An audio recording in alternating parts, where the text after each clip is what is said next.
Indigenous and civil rights activists seeking an investigation of the Vancouver Police Department's use of random street checks want to amend their complaint based on new data showing Aboriginal women are checked more often than other groups.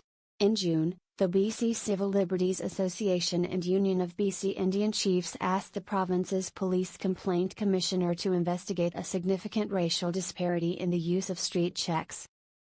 During the checks, also called carding, police stop a person, obtain their identification and record personal information, even though no particular offense has occurred.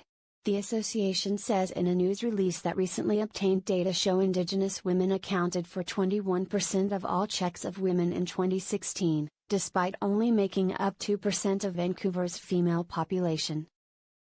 The data was supplied by the Vancouver Police Department following a Freedom of Information request and was received after the original complaint was sent to the Complaint Commissioner. A further amendment asks the Commissioner to examine police stops in which personal information is elicited but the stop is not recorded as a street check so it doesn't show up in police department data.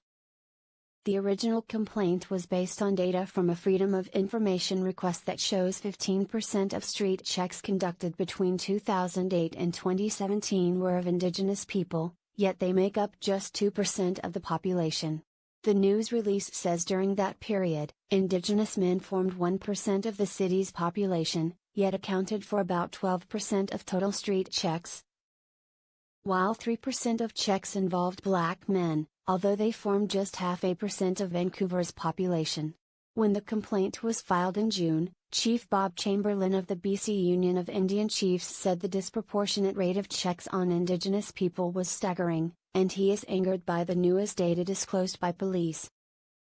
"We will not accept this example of institutionalized racism and we demand an immediate independent investigation," he says in the release. How can we speak about true reconciliation when Indigenous peoples, and particularly women, are being targeted by the police on a daily basis?